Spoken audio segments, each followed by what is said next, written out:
all seen Black Lives Matter demonstrations. Oppression is brought out. So unfortunately, because I just feel like we're going down this road, we've been down this road We've said before. things like we've had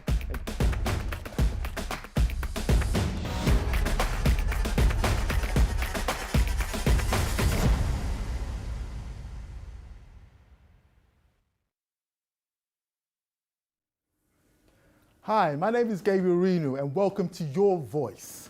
Last week we saw the good, the bad and not so pleasant images out of Nigeria, Africa's largest economy and the continent's most populous nation. The EndSARS protests and the aftermath. Whilst peaceful protest is a logical social construct within a democracy, the events of last week have left many Nigerians bewildered and have left many questions unanswered.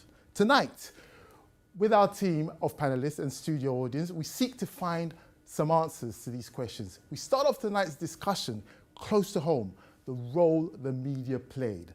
The power of social media has really been seen throughout this EndSARS movement, especially within the youth. They've used the social media as a tool to create a platform of awareness for the rest of the world through peaceful protests, celebrity endorsements, and even some responses from those in power within the Nigerian government. On the flip side, during the past week, we've seen a false information being spread like wildfire on social media. This has led to a lot of anger, false statements, and graphic videos, which have nothing to do with the protest. In more extreme cases, it has led to violence and vandalism. Just how educated are people, especially the youth of the EndSARS movement? Here to discuss this all-consuming topic are people who have both lived these issues and researched them. Let me start by welcoming studio guests of this part. Rotimi Pedro, media entrepreneur and public analyst, and Chimi Zigbo, founder of Think Home Initiative. A real pleasure to have you join us. Let's dive right in. Facts or fiction? What do we really know? What really happened on the 20th of October, 2020? The jury's still out. No one knows, to answer it straight.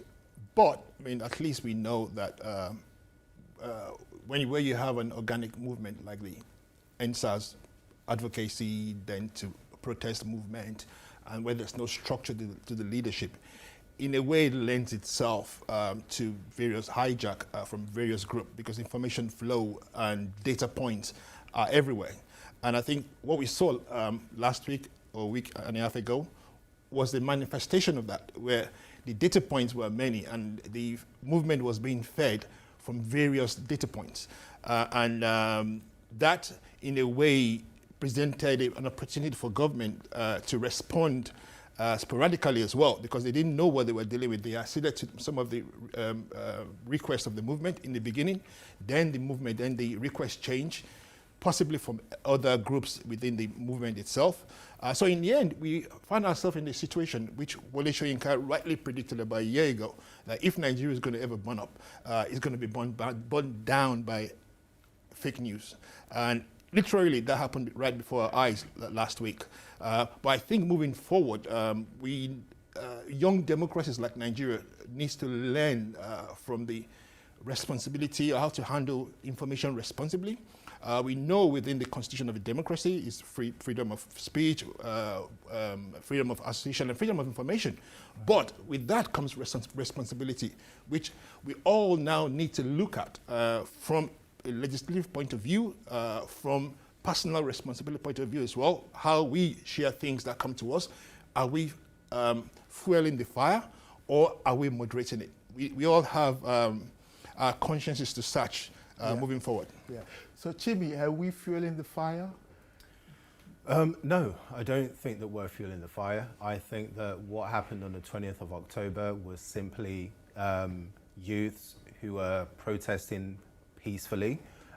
We saw them, they were very mature, they were very educated, they were very coordinated, and they were simply protesting something that is long overdue. It's been a long time coming. And I have to say that there comes a time in every society that wants to progress to the next level when the people say enough is enough of the old order.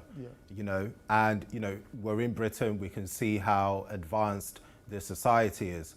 And we saw, or anyone that's read history and knows about Oliver Cromwell, you will know that there was a time when the commoners said enough is enough of the feudal system. Sure. Oliver Cromwell then organized the commoners. There was a war, civil war with the royalty. Eventually they defeated the king. King Charles lost his head. And I'll tell you what, if you go to Parliament, the biggest statue that you will see right there is Oliver Cromwell, who, because of the act he did at the time, and that's why we have the House of Commons, we have the House of Lords, and then we have a somewhat, equal society. So coming back to Nigeria, if we want to sit back and say, for the sake of, I won't even say peace because we're not at peace, but whatever we think we have, for the sake of that we should all sit back and just take things as they are. I think that is definitely the wrong action to take. So personally, I would say that NSAR's movement, what we do know was that there was a peaceful protest. We saw the hoodlums we saw the hoodlums in police vehicles. We saw the hoodlums, these were videos, these were not stories, we saw them and they weren't doctored. We saw the hoodlums, we saw them coming in and hijacking, well, not even hijacking, they didn't hijack it, but just disrupting the protest. And obviously that was supposed to be an avenue for the government to now come in and say, oh, well, this is no longer peaceful, we have to put a stop to it. Right. So, Rotimi, why do we need a revolution when we can actually vote? Well, I mean, that's part of my own, the way I see it. I mean, are we fighting for something that we already have? I mean, the data speaks for itself. I mean, and I don't agree with Chimi in terms of the narrative of the Oliver Cromwell and the UK revolution.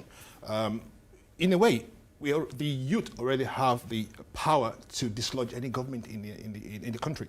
Right. But is that still what we're fighting for? The data speaks for itself. 70% of the 84 million voter population are under 35. Right. Yeah, 15 million elects the president of Nigeria. The total participation at the last election was about 33%. Majority of the Nigerian youth don't exercise their franchise to vote. And if they do, it might be for various reasons. If they do, you have situation of people selling votes. But we have a democracy that people have fought and died for. People died. MK Abiola is still on record as a father of democracy. Right. The wife died for democracy, right, advocating for democracy. Right. Every generation steps on the leans on the shoulder of the previous one, right, to step forward. Right. So, and that's what I think we're missing here, that we need to actually acknowledge the labors of the heroes past, to give us the advocacy that we have, to give us the protest that we have today, yeah, and in Nigeria. Sure. So I don't think we're on the verge of any revolution. I think we're on the verge of actually, don't Sorosuke, Dibosuke, vote up. You have the power in your hands already. Yeah. 73%, 75% of our electoral register are young people.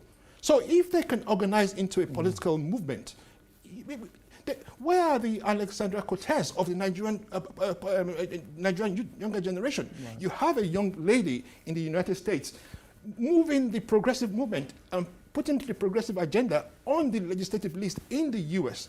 But where are the young people contesting and participating in our democracy? We have the power in our hands already. So Chimi, where are the young people? And I also wanted to add, what role does social media play in kind of dishing out the information? How much of it was true? How much it was false within the NSAS protest? Should we start with where the young people were? I think that the young people have always participated in Nigerian politics.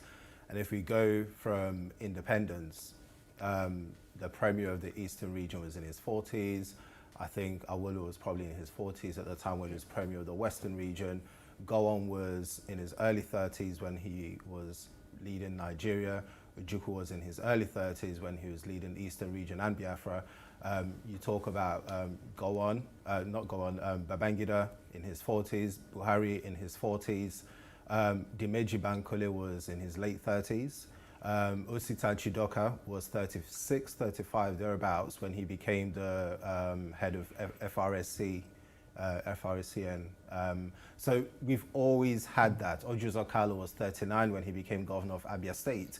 So the issue is not youthful participation. We need to create a just society. And I think this is what people are saying. What people are saying is that there's been too much police brutality. And it's not about whether the president is an old man or whether the president is a young man. It's about creating a system that is just and fair for everyone. I have experienced police brutality in Nigeria, so I'm speaking from experience.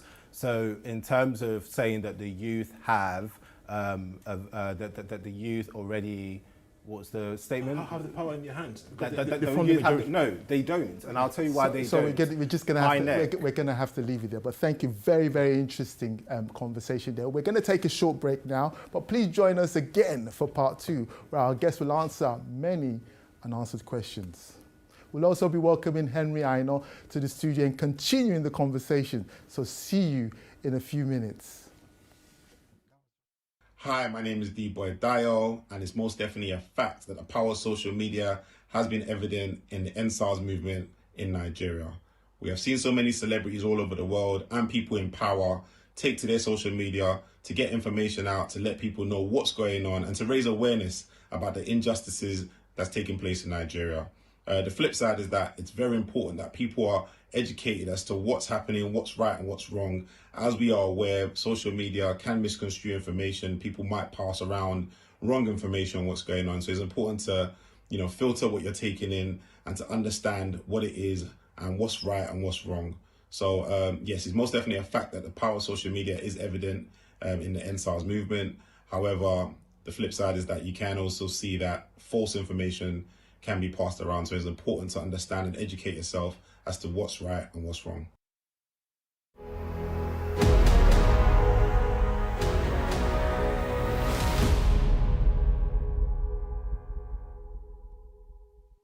Who will want to commit such a debris? Now you listen to me. You'll do as you're bloody well told. 3 murders. No suspect. No motive. Tonight of all nights, there's something I must propose of you. Is there any problem, Inspector? She might be in danger. Danger? How dare you? How dare you, sir? Is the case in Enugu not bad enough? Or do you intend to cover up all the crimes of the white man in Nigeria?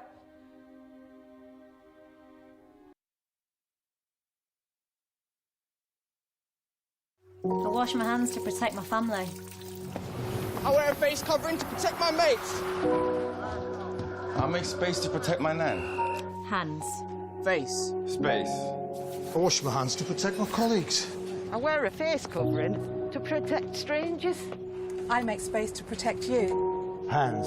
Space. Space. As we spend more time indoors, we need to do whatever we can to help protect each other. So please, wash hands, cover face, make space. Ever stared into your fridge and thought, nothing to eat? Well, with Hellmann's, you can always make a sandwich, or you can turn your leftover ingredients into a creamy pasta. You could even make a delicious quiche. Whatever's left in your fridge, you can do more with Hellmann's than you think.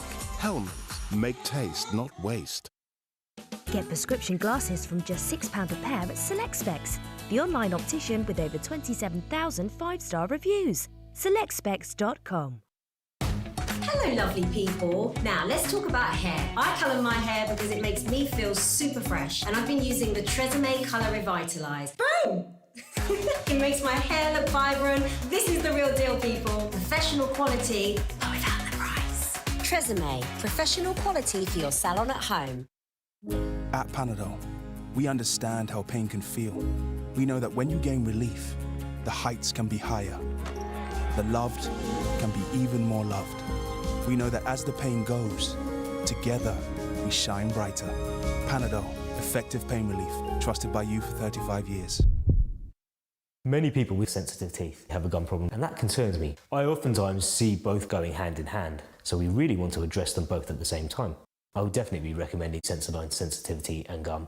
It's great to have a dual-action toothpaste like this because it's addressing 2 things that come into my surgery every day in one product.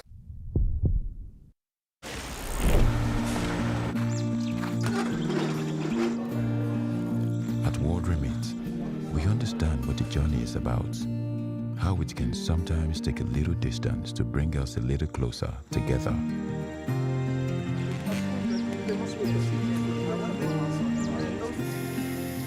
With ways to save more when you send more. World Remit is here for you, so you can be there for them.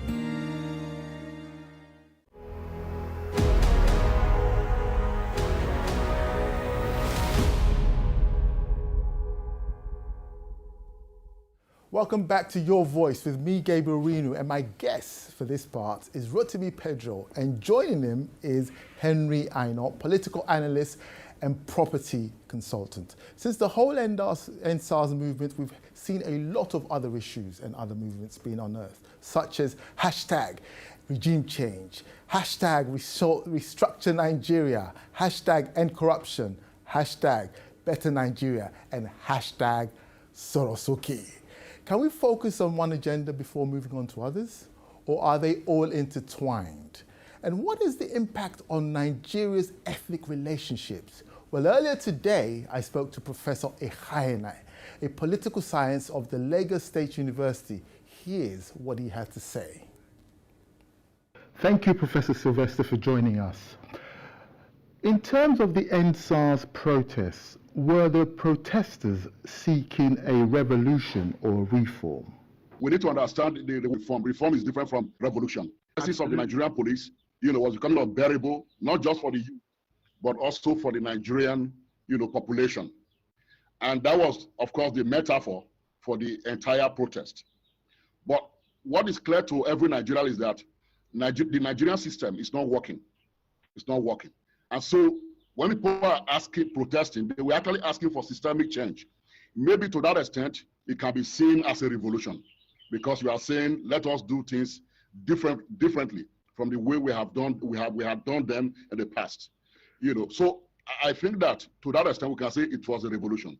Right. Because they were asking for change of everything that is wrong with the country. How much of the revolution are we seeing now, since the protest has now ended? Well, in terms of the demand, we will say the demand itself constitutes a revolution. But in terms of realization of the objectives of the revolution, it's a different, ball game altogether. I don't think that anything has fundamentally changed, apart from the institution of judicial panels, of investigation into the so-called atrocities, of the police. That is all that they have done so far. Henry Ainot, the NSAS movement has unearthed a lot of hashtags, like I mentioned earlier. Can we focus on one, or are they all intertwined? Thank you, Gabriel. I must tell you, NSAS was born out of necessity for the rebirth of the new Nigeria. A lot has happened in the system for decades, and it has always been business as usual across all levels of government. So, like the Sorosuke generation have come forth now to actually fight for the injustice that has derailed the system from growing and being one of the fast developing nations in the world, and also for Nigerians to gain respect both locally and internationally. Going by this, the youths have actually been neglected from being part of a working government across all levels. What we've always had in Nigeria has been recycled leadership.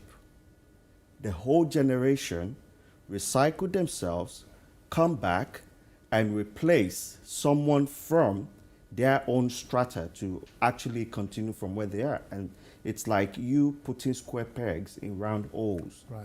Now, what the NSAS protest has given birth to is a new voice of hope, whereby all other areas that had deficiencies now needed to have a searchlight being beamed on them. And then we critically analyzed every component of government that is not functioning. Right. Rotimi, is Nigeria recycling its leaders?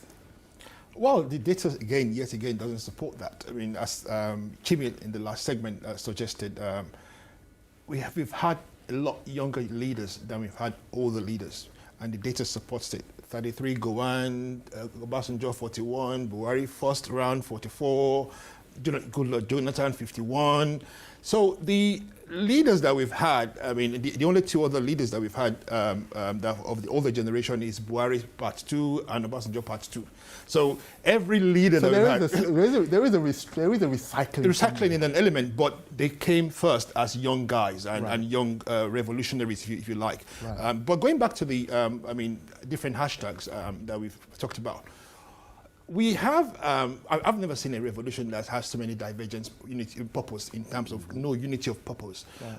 The NSAS movement started failing when it went beyond police brutality, which was the original intention, and started having various, using it as various euphemism for other things.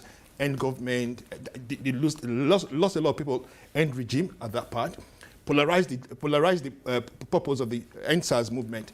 Then we went to end bad government. We all need that. We all support that. So that lack of unity of purpose can never deliver a revolution. Any revolution you've looked at, everybody had one single unity of purpose.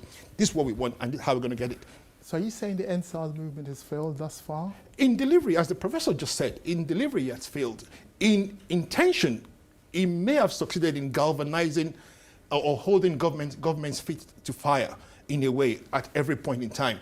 But nobody can accept a multiple agenda revolution. There are too many agendas there. But let's find out, okay, if the purpose is, okay, at every point in time, let's hold the feet of government to fire, then it succeeded. Right. But if it's to actually regime change, some people will try. There are many co-travelers that won't go that far. Oh, better government, there are many people that will go that far. There'll be others that will say, okay, my focus is end police brutality. I support the movement until end brutality. I've been a victim of police brutality as well in Nigeria, so you have to support that. Bad governance, yes, but regime change, maybe not. I may not travel as far as that. So it depends on what you think and what you hope that you want to achieve with NSAS. Right. So Henry, is there a structure within the NSAS movement? So I will buttress further of what my colleague has just said now.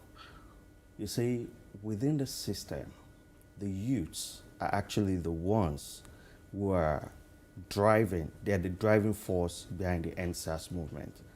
And looking at the youths of Nigeria, I can tell you there is social division amongst the youths. That is the reason there is no one voice. Now, I'll break it down into 3 parts for you. Number 1, you have the youths that are born into affluence. They're not concerned about what is happening in Nigeria. Do you know why? Future is guaranteed. They're just there waiting to inherit power, either in the private sector or the public sector. They're not part of NSAS. You have the middle class group in which they're educated.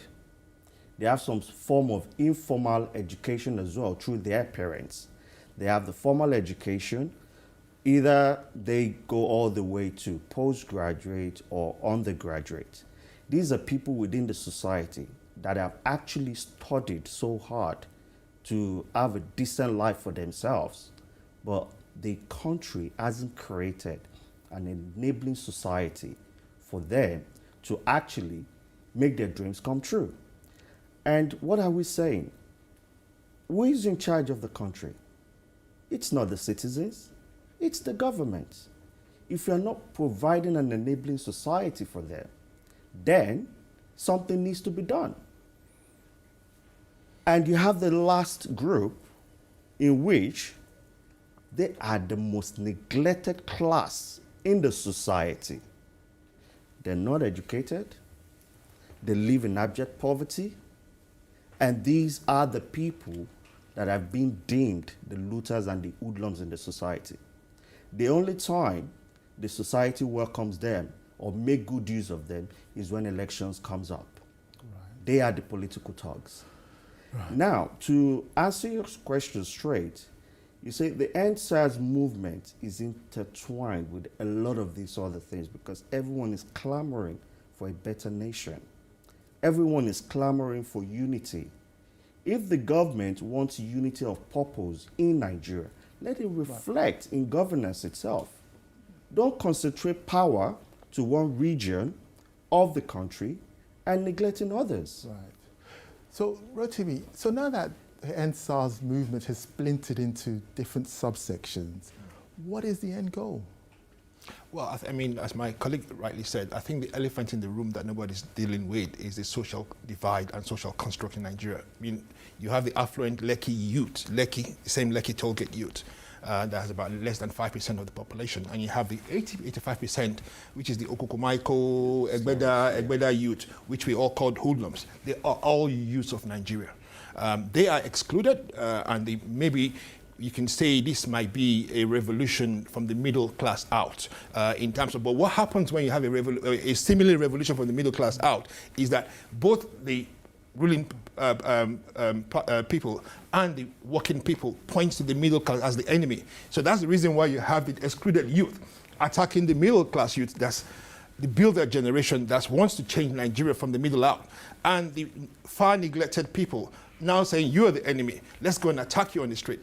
Whether it's sponsored by government, but it's not sponsored, or it's not sponsored by government, but they are the willing tools to be used either way, either by the ruling class or wherever. Well, thank you very much, whether they're sponsored by government or not. Yeah. That's the end of part 2. Join us after the break when I'll be joined by councillors Princess Bright and Tele Lawal. Hi, my name is Wade, and giving my opinion here on End SARS and what that means and its relevance. I think it's highly relevant and highly significant. I think we should put it into context. End SARS is a slogan, and an important slogan that's drawing attention to a bigger movement, which is a real demand for an end to police brutality, for true police reform, not just changing the name, which is the same or as putting lipstick on a pig. No one wants lip service. We want true accountability. And I say we, as a Nigerian in the diaspora, with family back home, and with the desires of wanting to go back home at some point in time. You know, true reform is important, and that's not too much to ask. And I think if you listen to those who are at the core of the protests, not the detractors, not those who are stirring up trouble, if you look at what they're saying, then you realize that it's all for a better Nigeria.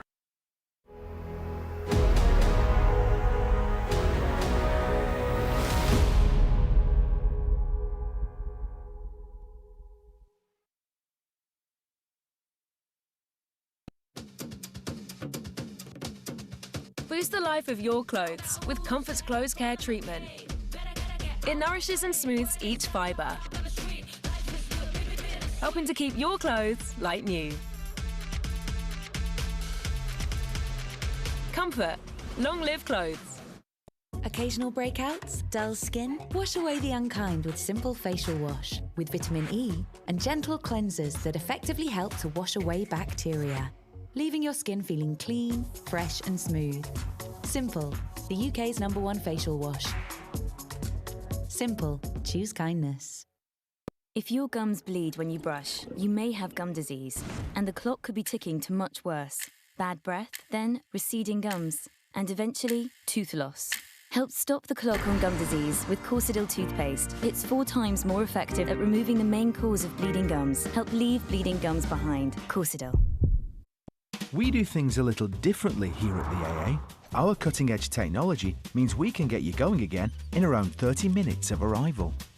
And with our Tap and Track app, you can follow your AA mechanic all the way to your side. Plus, with unlimited call-outs, we'll be there when you need us. Switch to a different kind of breakdown service for just £6 a month. Text COVER to 62277. That's COVER to 62277. Time is running out. Businesses that deal with Europe will have to follow new rules from the 1st of January 2021. If it crosses borders. Some definite actions we need to take already. No matter what. New rules from 1st of January. I'll give you a second to jot that down. 1st of Jan. On Get Ready, it can take longer than you think. So get on in now at gov.uk/transition. Got it? Good.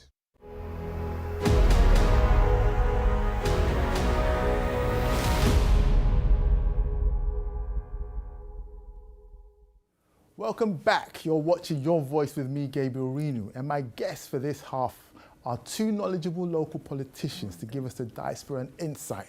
Princess Bright, Councillor for Barking and Dagenham, and Tele Lawal, Councillor for Havering Council. Thank you both for joining. Before the break, we spoke about the importance of having a focused agenda. So in this part, I want to ask, once the dust is settled and people get back to normal life, what will happen with the EndSARS movement? Last week, we also saw a large protest in the UK. EndSARS started life as an advocacy group before becoming a protest movement. Will it take another injustice to get it kick-started again? Hello. Hello, thank you very much. So from my perspective, I believe the EndSARS movement, which we have seen has gained a lot of momentum, not just in Nigeria, but globally, because of what we've seen through footage online, and also how it's become like a massive momentum through social media and other forms of regulators. Now, from my perspective, no, I don't think that the movement will just end like that, because we've now seen that a lot of young people have realised that they have a voice and that their voices are heard. And that's one thing that I feel like is very important, especially being a young person myself, and sitting at tables whereby I realise if you use your voice effectively, you can make a change. And we've seen that young people who have, for a long period of time, been in a silo, been very silent, felt like they can't open up, felt like they can't really speak out about issues, they've really come out. They've broken out of their shells and they've said, we're going to fight for what is our basic human rights. And I think that's one thing that we need to really focus and emphasise with the EndSARS movement. We've seen a multitude of young people who have decided to really, for one time in their life, think we're going to bring out a massive momentum and see a change. And I think this is just the beginning of what we can see a change in Nigeria. We're now going to see more young people who will go out and start voting in elections. We want to see more young people who will actually go out and decide to stand for public office. And because they've realised now that if they're not sitting at the table, if they're not part of the decisions that are taking place in their economy, in Nigeria, for instance, then how will changes make place? So I think this is a push for young people to really start using their voices in the right ways. Yeah. So Tele, as the EndSARS movement awakened the youth in Nigeria, I believe it has awakened the youth in Nigeria. We saw mobilisation. There was a great connection. There was a global connection. So we saw good civil society being formed, whereby communities were coming together and saying, you're coordinating a protest here, or you're coordinating a vigil here. We're doing the same in the UK. However, one thing I do, and I think we've all kind of seen, is the fact that since this week, the conversations have started to die down, unfortunately, and it's seeming like it's similar to the Black Lives Matter movement. But the difference in Nigeria is that you're seeing people from different classes coming together and understanding how they play a part within the conversations, and also pushing for decisions to be changed. You saw that young protesters came together and went to the governor's office and handed them their demands. That was collated by so many young people across Nigeria. So you're seeing that kind of mobilisation, which you haven't seen previously with other movements in Nigeria. So I think that's what's powerful, the connection that's happening, especially during a pandemic as well. So how much of the pandemic played a role in the mobilisation of the youth? I think if you think about it from the perspective of the pandemic, a lot of young people have been at home for a very long period of time. They've probably been very fed up, because I'm sure access to education hasn't really been the best during a pandemic. Some of them have probably been maybe working from home. So I think it stirred up the anger within them to say, okay, it's time to now get out on the streets and use this as an opportunity, because they have time on their hands. Let's now get out and let's use this time that we have to basically make our voices heard. And that's why I think you saw so many young people really coming together, because it's like, this is the right time. If it was maybe 2 years prior or 2 years in the future, maybe we wouldn't see that much of a magnitude of people coming out. So I think the pandemic definitely played a huge role, same as it played a huge role in the Black Lives Matter movement that we saw some months prior. Right. So in terms of the looting that happened within the protest period, how much has that diluted the whole conversation? I don't think it's diluted the conversations. I think with most protests that you see, so what we want to understand is sometimes it's used as kind of a tactic, actually, to show that a protest is essentially a movement is negative. So during Black Lives Matter, we saw that happening with Black protesters coming out and hijacking a Black Lives Matter protest. And even during the Nigerian protests that were happening, we saw some people coming out and they were going to the the embassy and removing the Nigerian flag. So most protests, that's generally a thing that happens. Unfortunately, it doesn't always dilute the message that is being portrayed during that protest, because I think people understand some people try to hijack it for their own means to discredit those people who are actually there generally fighting a cause. So I saw some videos online of looters looting warehouses where there were palliatives for the people. Was that particular looting justified? From my perspective, when I saw that video, for me, my first reaction was, okay, wow. So there's a lot of food stock that's been piled up there. And once again, it was only through footage that I saw that it had COVID-19 written on it, which I'm guessing should have been for people in the country who needed it during a global pandemic. So from my perspective, I would say, I'm not going to turn around and say it was justified or not justified, but I can see the reason why some people would go in and take the footage or the food stocks that were in that the warehouse, because like I said, during a global pandemic, you need basic essentials. If you've seen it's been stocked up in a warehouse which was locked up and it's now unraveled during this protest, then why not? Tele, so wasn't this food stocked up for the next phase of the pandemic?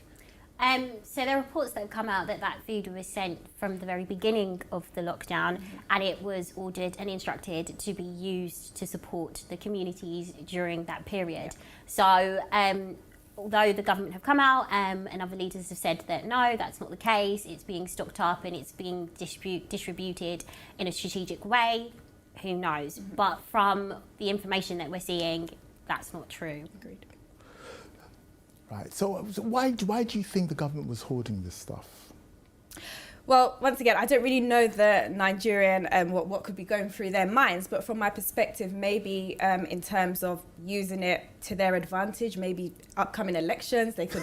Who knows? There's a lot of things that have gone around on social media, which obviously I'm not in Nigeria myself, so I can't really say why you would really hold up like their basic necessities from people who are probably starving, people who haven't had access to basic food, water, etc. So trying to think of a logical reason why they would do that, I can't really say. I'm really still trying to think of why they would do that up to today. I can't really think of why someone would do such a thing. Yeah, the food is for COVID, and they had to store it for a second phase. So was it justifiable to keep it there for that long and not tell the public? Those organisations who have provided the Nigerian government with those food have said that it was supposed to be distributed to the community as soon as possible. Yeah. So I don't see how it can be justified to store those food when we saw during the pandemic it was actually local businesses that were coming together and providing necessities for the community because the government had let them down and not provided that support.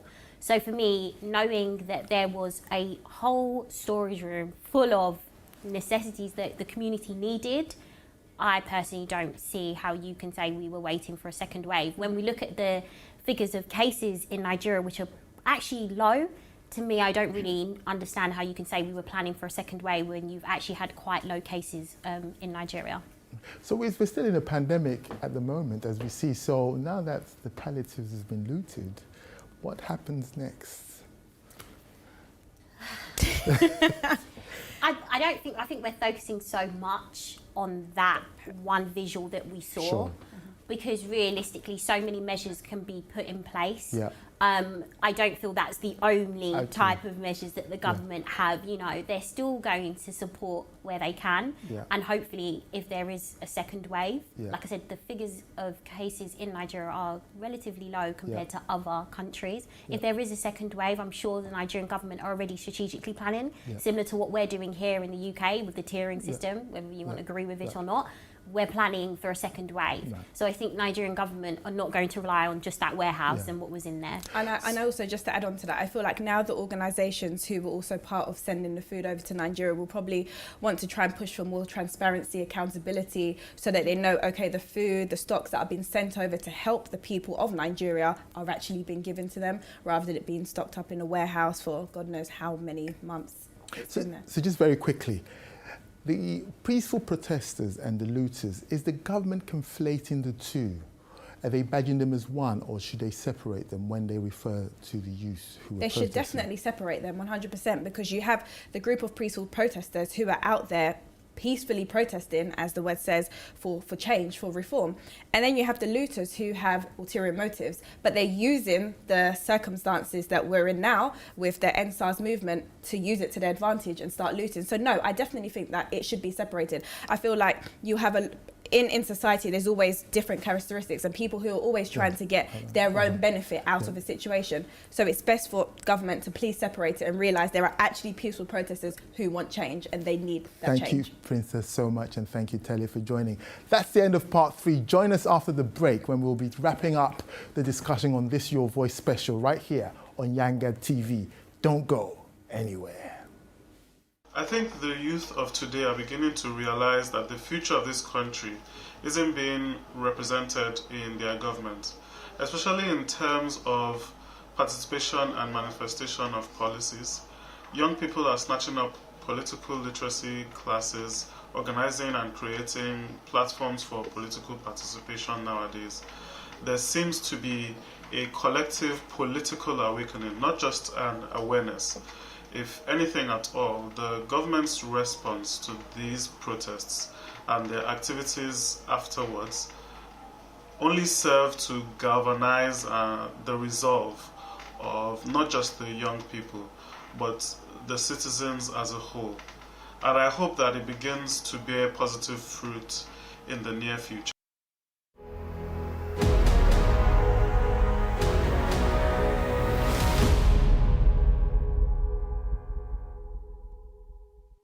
Who will want to commit such a devil? Now you listen to me! You'll do as you're bloody well told. 3 murders. No suspect. No motive. Tonight of all nights, there's something I must propose of you. Is there any problem, Inspector? She might be in danger. Danger? How dare you? How dare you, sir? Is the case in Enugu not bad enough? Or do you intend to cover up all the crimes of the wild man in Nigeria?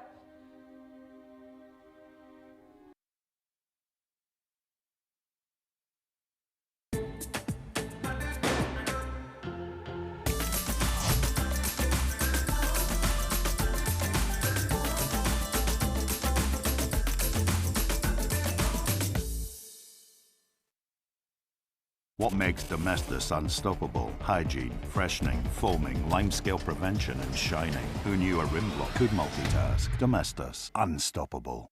Yoga, perf with surf. Everything will be perf with surf. At Panadol, we understand how pain can feel. We know that when you gain relief, the heights can be higher.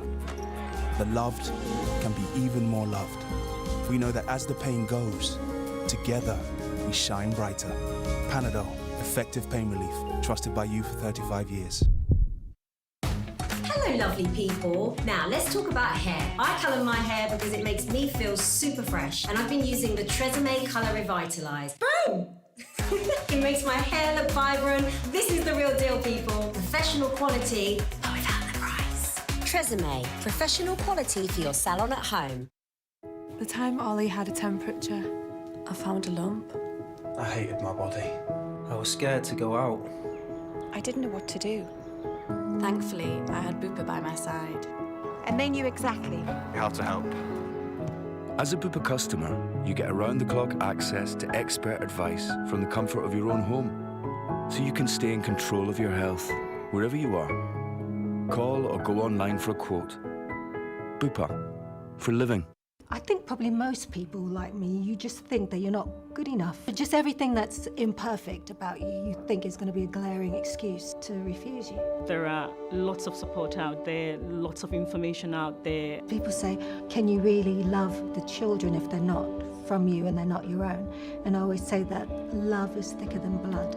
I think the experience was as if I brought my baby home, and I went through all of that feeling of motherhood. And I can't imagine life without him. The feeling of actually finally becoming a mother and having these 2 little munchkins is almost indescribable. If you have the room in your heart, and if you have the desire, you have an opportunity to completely change someone's life. The assessment process was intrusive, yes, but we were told the reasons why. You obviously have to talk about your life story and why, in terms of the motivation to adopt. You taking on a responsibility for a child. It is really important that we're open and honest. It's not an easy thing to do. It's the right thing to do, and it's the best thing to do, and it's a fantastic thing to do. Just go for it. Don't let anything hold you back. Family is everything. Family is love. Family is acceptance. Family is identity. Family is belonging.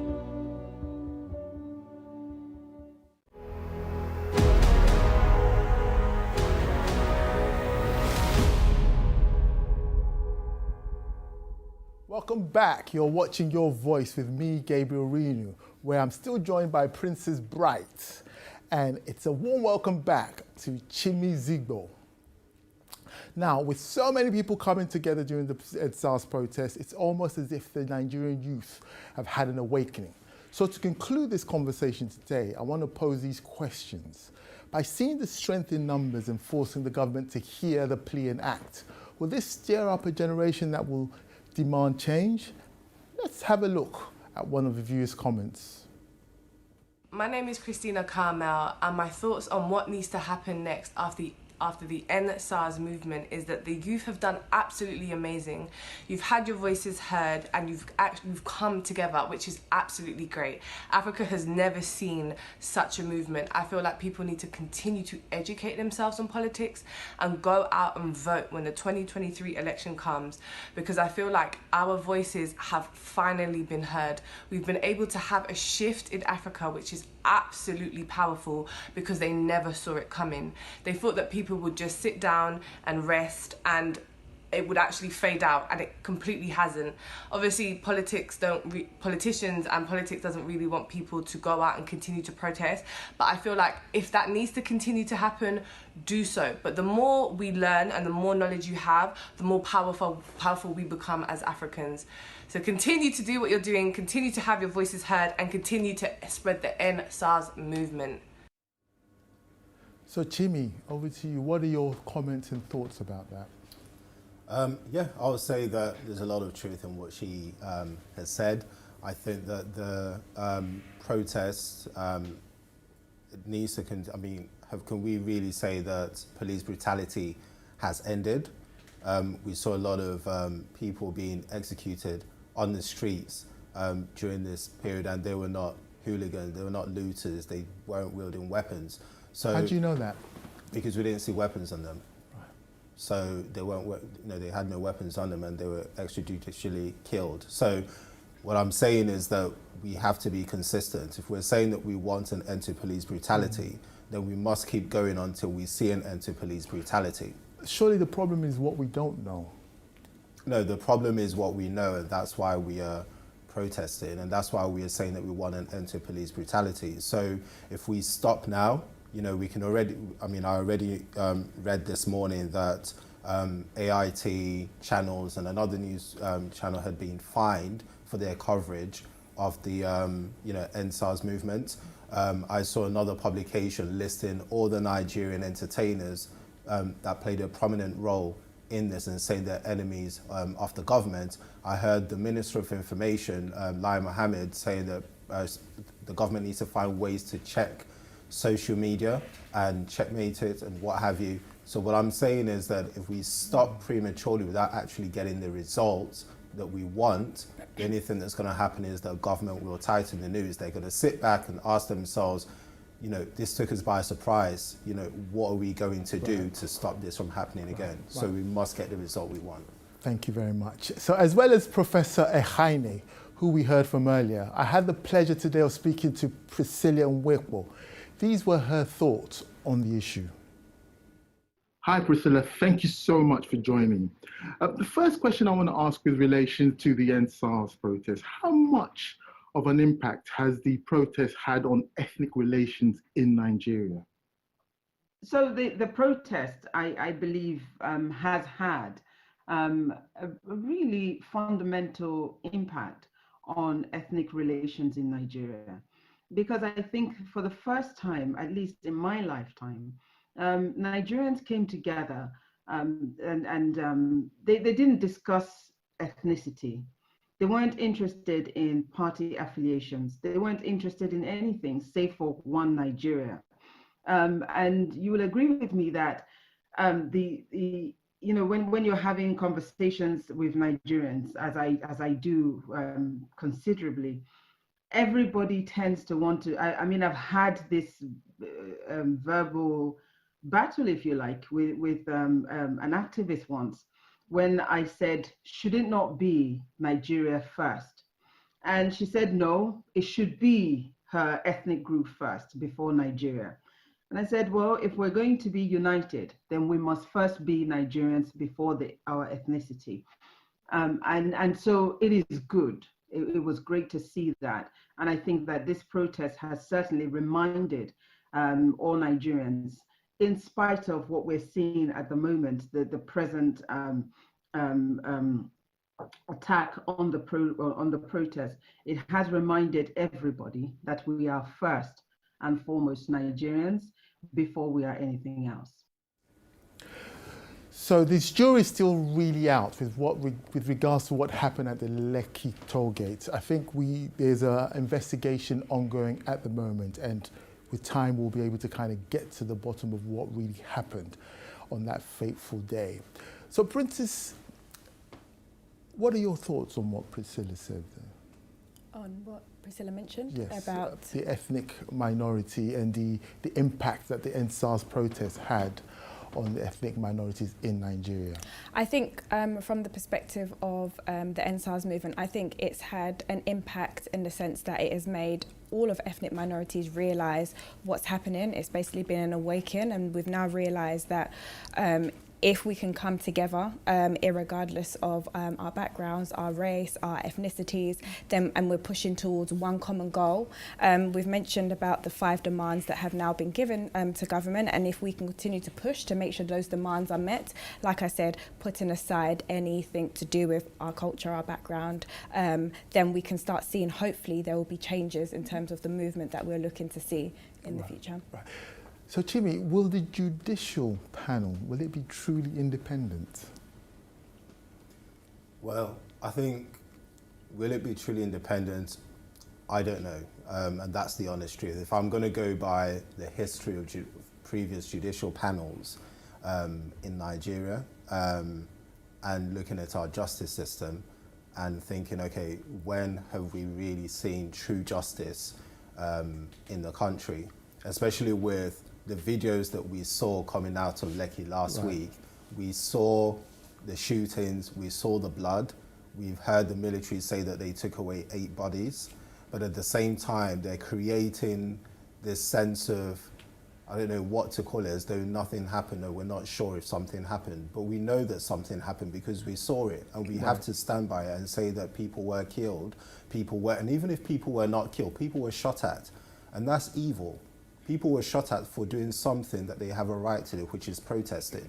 So if the government is already trying to give us the impression that nothing happened, I really don't know if there will be justice. But there has been a lot of footage that's been going on, and some of them have been true, while some we can't even fact check. So how much of it do we know to be true or not? For what we have seen, and we know that it's true, for instance, the Lekki shooting and those who were peacefully protesting at the Lekki toll gate and were shot, and for the ones that we know that are true, we need to get to the bottom of it, and there needs to be justice. From what I heard from the Lagos state government initially, and just creating this sense of, uncertainty as to whether anybody was killed or was anyone killed, but with time, the truth is coming out. Right. And I really, like Priscilla said, it's true. We really have to understand that, no, it wasn't the entire Nigerian youth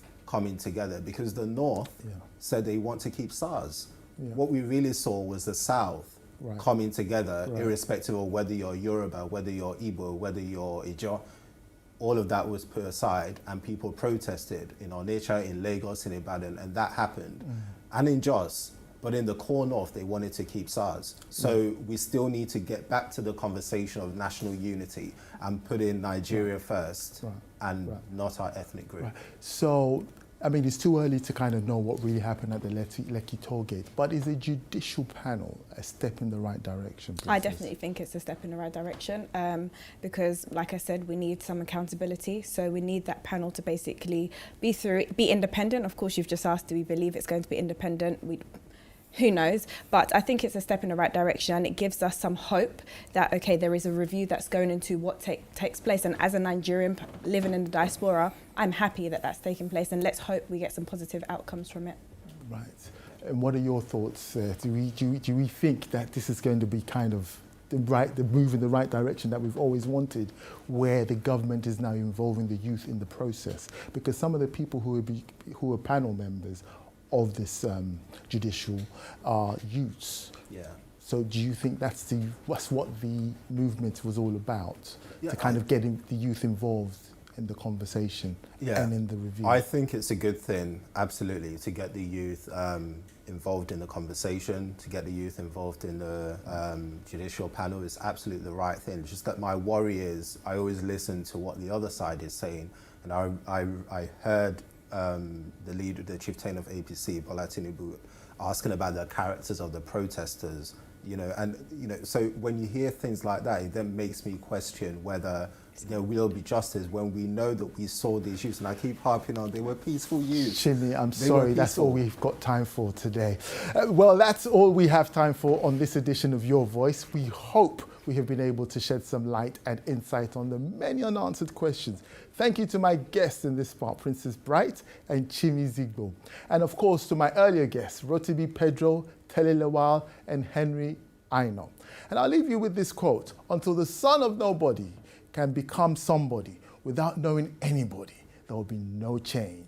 Thank you for watching. I'm Gabriel Renu. Please join us again next time on Your Voice.